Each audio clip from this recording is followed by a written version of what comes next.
Find the real me.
Sebelum menjawab pertanyaan, perkenalan dulu. Nama saya Tanda Seven dari Universitas Muhammadiyah Profesor Dr. Hamka, Prodi Pendidikan Fisika semester 4. Sebelum menjawab pertanyaan, Bapak perkenalan dulu. Nama Bapak siapa, Pak? Ahmad Jarroh. Kepala Sekolah SMA Muhammadiyah Margasari. Udah berapa lama Pak menjabat? Berarti 6 tahun atau 1 periode lebih. Oh, sebelumnya di apa namanya? Saya dulu guru. Oh, guru. Ya, kemudian diangkat oleh yayasan menjadi kepala sekolah tahun 2014. Kesan umum Bapak terhadap sekolah terkait sekolah ini Pak? Ya, kesan ya. Iya, kesan. Ya, kalau menurut saya karena ini adalah suatu sekolah kolektif yang dibangun oleh yayasan atau SCM sebagai penyelenggara, saya sebagai pelaksana, maka dalam kesannya itu merupakan satu yang sangat luar biasa, sinergi yang sangat bagus, karena di organisasi lain mungkin tidak seperti ini, dan secara tata aturan ataupun kaidah anggaran dasar di Muhammadiyah bahwa Muhammadiyah merupakan lembaga aum untuk dakwah, ya, dakwah kegiatan agama, maka sangat berkesannya yaitu menjadi satu sekolah yang menjadi kemampuan dalam untuk menjadikan orang-orang atau manusia-manusia yang mempunyai akhlak yang mulia. Itulah kesan yang paling baik di samping menuntut ilmu. Karakteristik sekolah sendiri lebih karakteristik sekolah peserta didik itu gimana Pak? Perbedaan dari sekolah Muhammadiyah sama yang lain? Sangat berbeda jauh, karena yang saya tahu yang khususnya umum ya, SMA Muhammadiyah kan sebenarnya sekolah umum, tapi di mana kegiatan aktivitasnya seperti sekolah yang berbasis agama atau bisa dikatakan religi. Karena kalau mungkin sekolah lain sebagai contoh, awal masuk mungkin masuk sekolah, tapi kalau kami awal masuk masjid, bukan masuk sekolah, tapi di masjid untuk melaksanakan sholat duha, kemudian tadarus, baru masuk sekolah. Itu salah satu contoh saja, dan yang lain banyak kegiatan ekstra yang kaitannya dengan hafiz Quran, baca Al-Quran, kemudian tilawah Quran, yang itu mengandung nilai religi yang berbeda dengan sekolah lain. Kemudian yang paling luar biasa, mapel agama. Kalau di sekolah lain kan agama hanya 2 jam, tetapi kalau kami 6 jam. Ya, seperti Al-Quran, akhlak, akidah, kemudian tarikh, masalah Muhammadiyah, jadi lebih banyak daripada di sekolah lain. Makanya jam pelajaran kan kalau mungkin yang lain hanya sampai 7 jam, kalau kami bisa sampai 9 jam per harinya, setiap harinya. Itulah pagi sampai sore Pak? Iya, walaupun 6 hari. Jadi apalagi 5 hari sampai maghrib mungkin. Ya bukan maghrib, tetapi ya jam 4 lah. Tetapi kami melaksanakan sampai jam 2:04 maksimal. Itu dari siswanya ada yang pernah demo nggak Pak? Demonstrasi gitu? Kayak apa sih? Syarahan gitu Pak? Ngeluh gitu Pak? Ya, setiap siswa yang mungkin mengeluh atau itu kan ada tempatnya, misalnya di PP atau mungkin langsung dengan guru wali kelas yang tentunya yang namanya ngeluh itu ya tetap ada dalam konteks mungkin tidak seperti keluhan tentang pelajaran yang diampu, mungkin karena kemungkinan salah satu mungkin anak keinginan, misalnya salah satunya ingin pembelajarannya hanya ingin variasi, dan itu kan ngeluhnya bukan sekolah tetapi mungkin hanya di dalam individu guru, misalnya dalam pembelajaran. Artinya mengeluhnya bukan sekolahnya yang menjadi sistem kegiatan belajar, tetapi mengeluhnya mungkin dalam sisi guru yang mungkin mengajar kurang baik, kurang enak, kurang dan sebagainya. Itu aja yang saya sering pada anak. Kan sekarang lagi masa pandemi ya Pak, otomatis kegiatan yang rutin itu jadi kayak bikin kita membosan-bosan bagaimana caranya agar kegiatan itu berjalan Pak. Kami sebagai pimpinan bahwa instruksi pemerintah yang di masa COVID-19 atau pandemi ini menggunakan PJJ, pembelajaran jarak jauh. Namun kalau dalam konteks new normal yang sekarang dilaksanakan, PJJ atau pembelajaran jarak jauh itu full. Namun kalau ada anak yang kelemahan misalnya dalam di rumah atau mungkin kurang efektif atau bahkan mungkin kuotanya atau pembelajaran jarak jauh itu langsung bisa datang, tergantung masing-masing guru konsul, tetapi dengan catatan siswa tidak boleh banyak, hanya maksimal 10 dalam kegiatan tatap muka. Itu pun masing-masing guru, maksudnya bukan semua guru, tergantung antara guru dengan siswa. Kesepakatan dari antara guru dengan murid dengan menggunakannya sudah diprogram. Kan untuk menentukan solusi yang masa pandemi ini kan ngadain rapat ya Pak. Untuk rapat sendiri itu secara daring atau tatap muka Pak? Ya tergantung juga kalau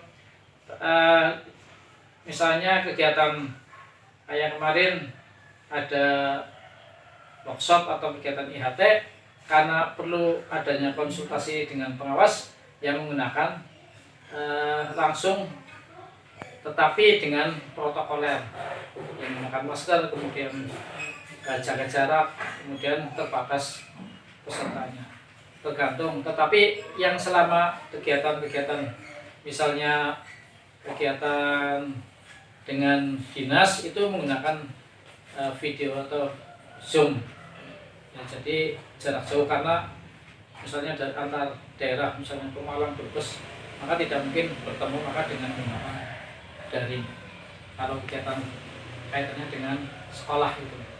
Tetapi kalau dengan anak misalnya ada rapat wali murid, kemarin juga menggunakan melalui PJJ juga diinformasikan, maksudnya jarak jauh. Di tahun sekarang kan ada apa sih siswa baru ya Pak? Itu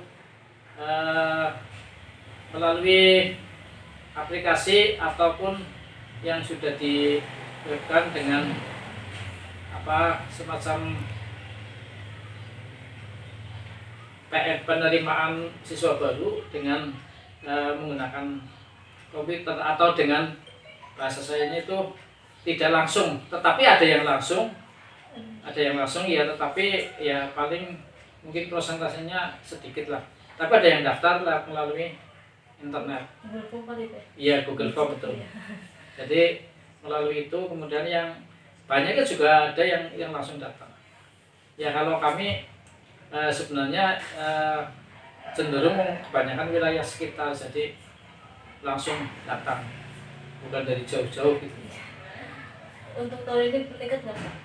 Ya pendaftaran sebenarnya kalau dikatakan statis atau bahkan menurut saya menurun, karena di masa ini pandemi ini anak-anak kecenderungan lebih nuansanya ke negeri, karena sekarang di negeri kan bahkan dalam pembiayaan operasional atau IPP atau SPP-nya itu kan gratis, sedangkan kami kan nggak mungkin gratis karena harus ada guru honorer yang banyak. Kalau di negeri kan atau sekolah banyak yang dibayar oleh pemerintah, jadi bisa dikatakan menurun lah, tetapi tidak drastis menurun dalam jumlah.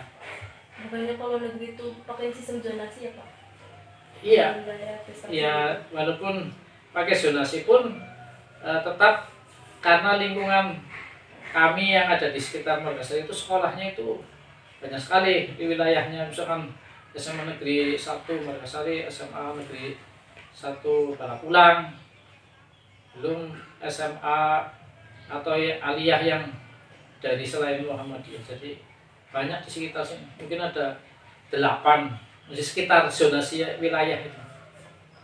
Jadi pilihannya banyak, maka kami mungkin perekrutan jumlah siswa itu hanya andalannya dari SMP Muhammadiyah.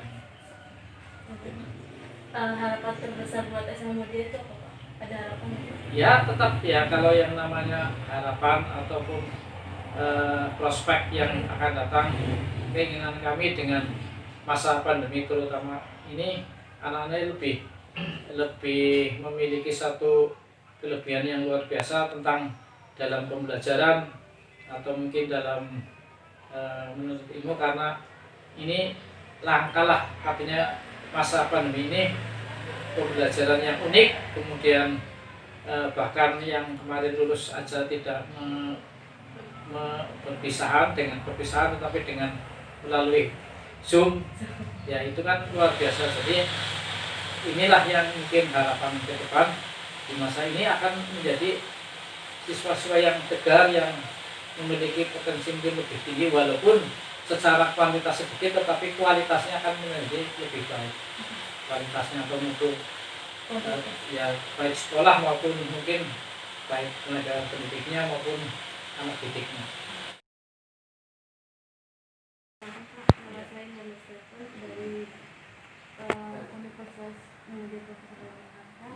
Prodi Pendidikan Fisika semester 4. Mau menanyakan tentang itu Pak sama Bapak tentang politik. Udah berapa lama Pak di sekolah ini Pak belajar? Saya di sekolah ini sudah 30 tahun. Saya 30 tahun. Lulusan mana Pak? Saya dari Yogyakarta. Oh di Jakarta. Universitas. Sarjana Negara Taman Siswa Yogyakarta. Ya. Terus apa lagi yang mau ditanyakan? Awal mula kesini gimana Pak? Ya biar Berapa kemudian? dia melamar di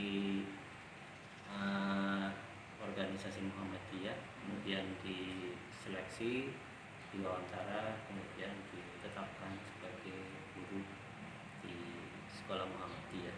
Begitu prosedurnya. Kalau di sekolah Muhammadiyah secara menyeluruh memang seperti itu. Jadi kalau di tempat lain mungkin agak berbeda ya. Oh berarti nggak datang sendiri langsung kali gitu? Enggak, ya waktu itu melamar memang. Oh, melamar. Ya, melamar kemudian dipanggil, prosesnya sesuai dengan aturan yang berlaku, ada tes, ada wawancara, kemudian ditetapkan sebagai ya. Kesan Bapak terhadap sekolah ini terkait siswa dan lingkungan gimana? Ya karena saya sebagian waktunya hanya mengajar di sekolah ini, hanya beberapa belakangan ini mengajar di sekolah yang berbeda tapi masih di bawah naungan Muhammadiyah. Saya kira siswanya cukup responsif, cukup baik dalam menangkap proses pembelajaran. Tapi memang kondisi sekolah swasta di daerah yang agak ke dalam memang cukup lumayan dinamis, jadi ada yang lumayan bagus, ada yang lumayan tidak bagus. Saya kira biasalah. Kamu ada berapa kelas Pak fisika? Nah ini paralel kelasnya ada 6. Dulu pernah sampai 13 kelas, tapi tahun ini ada 6 paralel. Yang buat IPA sendiri ya? Iya, yang IPA berarti 3. Oh, Iya, yang tiga. ketiga, 1, 2, 3. IPA IPS, 1 kelas, 1 kelas. Kan pas ujian nasional kan ada pemilihan mata kuliah ya? Iya ada. Terus yang minat Yang minat fisika pasti bisa dipastikan paling sedikit ya. Saya tahun kemarin tahun ini pandemi dapat 3, tapi karena ada proses corona jadi ujian nasional tidak dilangsungkan kan. Yang biasa yang peminat terbanyak biasanya biologi, terus kimia, terus jadi ujian nasional tidak dilakukan. Fisika dapat 3, selebihnya biologi dan kimia. Selebihnya biologi dan kimia. kurikulum apa yang digunakan di pelajaran? Sekarang untuk tahun 2019-20, 2021 itu sudah menggunakan kurikulum 2013. Oh masih? Iya. Yang kurikulum dari Mas Menteri itu? Yang kemarin baru diluncurkan itu kan mungkin penyesuaian ya, kan baru minggu ini kan kurikulum Merdeka Bebas Belajar itu baru diluncurkan, jadi mungkin baru penyesuaian. Nanti kan tergantung masing-masing grup MTL untuk menyusun itunya. Sistem pembelajaran itu daring Pak? Iya, memang idealnya memang daring yang ini, tapi daring tergantung kemampuan juga. Saya kira di beberapa wacana pembelajaran daring mungkin di internet juga sudah di media-media juga sering diberitakan tidak normatif kan ya, artinya kalau di sini misalnya kemarin sekolah ini juga sebagian mengikuti Microsoft 365 tapi belum berjalan. Akhirnya yang sebagian besar mungkin pakai Google. Oh iya. Tapi kalau memang kepepetnya nggak ada bisa WA minimal lah, minimal. Oh dulu sama Zoom itu kan gitu. Zoom beberapa guru ini, guru sosiologi ini sama guru agama ini 2 kali mencoba Zoom dengan muridnya lewat di sini. Tapi memang harus biasanya di fasilitas lab di sekolah. Kalau di rumah ya siswanya yang sangat beragam. Jadi terutama tidak ada yang tidak memiliki gadget juga ada. Oh, gitu. Iya. Sekolah negeri juga ada, apalagi sekolah seperti kamu. beberapa waktu yang lalu ketika pertama dilakukan kan di rumah ada yang nggak punya, akhirnya beberapa anak suruh datang ke lab ini untuk melakukan PJJ di sini, karena di sini kan internetnya bisa jadi, terus fasilitasnya ada. Pendidik pas daring atau Iya, idealnya memang belajar mandiri itu ada peningkatan ya idealnya, tapi kecenderungan siswa kami ya secara umum menurut pengamatan saya sebagai guru ya agak menurun. Kalaupun tidak ada pandemi juga mungkin menurun, apalagi ini sedang pandemi seperti ini, jadi ada dua hal yang memberatkan mereka, tidak terlalu bersemangat. Tapi ada beberapa anak juga yang masih tetap semangat karena mereka juga banyak faktor ya, kendala misalnya kuota dan lain sebagainya, itu yang umum lah. Tapi rata-rata ya lumayan baik lah cara Pak, disiplin itu susah ya Pak. Terus untuk lebih pemahaman lagi gitu, agar paham gitu. Iya memang agak susah, sehingga memang perlu latihan terus menerus, terutama biasanya jika menemukan beberapa soal yang agak susah. Menurut saya sebagai guru juga perlu ada penalaran khusus untuk masing-masing guru, saling meningkatkan bagaimana cara efektif belajar untuk pembelajaran supaya lebih mudah ditangkap. Karena sebagian besar mungkin gurunya hanya mentransfer saja, akhirnya ketika siswa mengalami kesulitan seperti misalnya masalah lab, misalnya kan sekolah sering bermasalah dengan labnya nggak ada. Sebenarnya lab itu tidak ada batas minimal maksimal, yang ada itu kemampuan gurunya minimal ya. Jadi kalau kemampuan gurunya tidak minimal, maka batu juga bisa menjadi sarana percobaan ya, misalnya momen inersi, lereng atau benda yang bulat dan sebagainya, nggak harus dengan peralatan lab yang lengkap.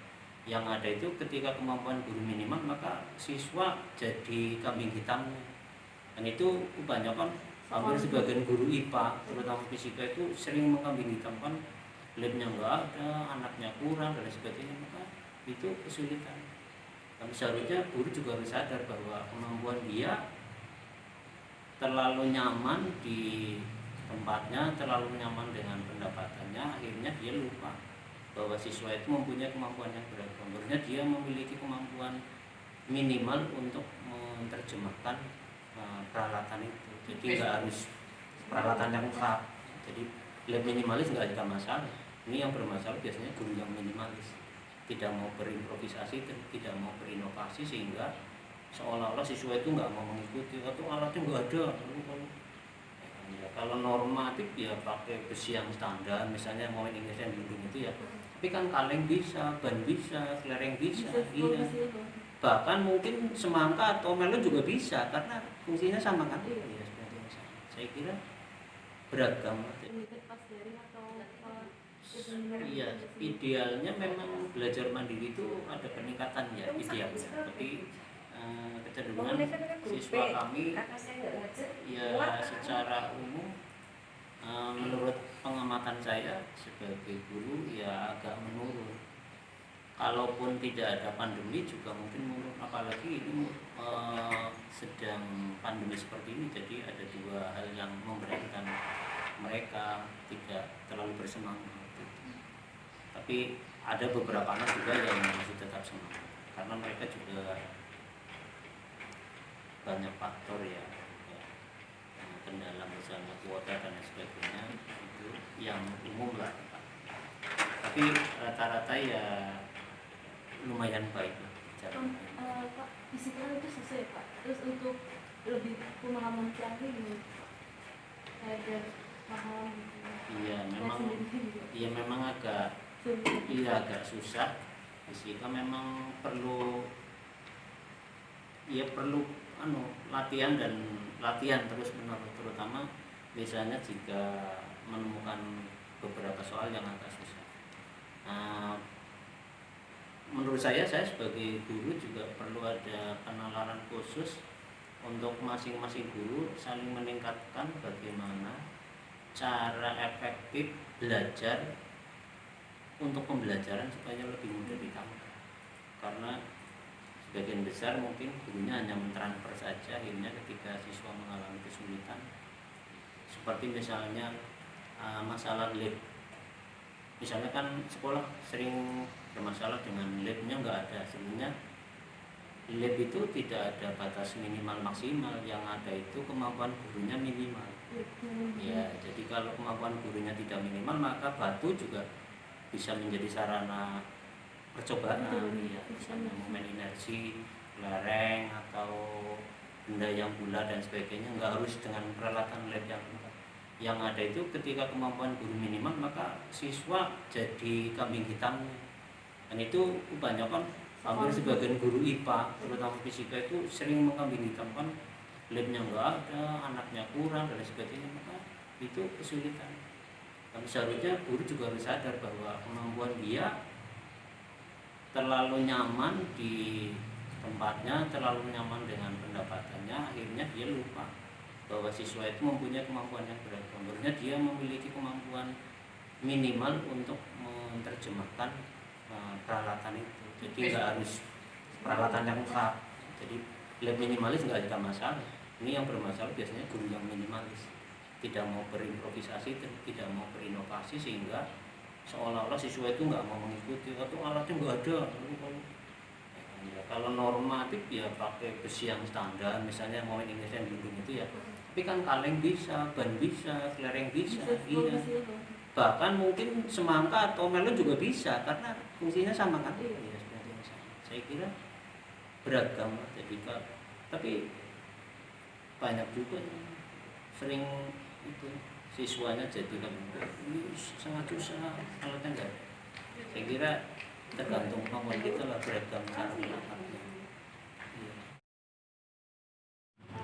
Kalau dia gimana sih? Pengalaman pas saya menonton SMA kelas 11 MIPA. Oh, sekarang sistemnya daring ya? Untuk dari sendiri tuh pelajarannya efektif atau enggak?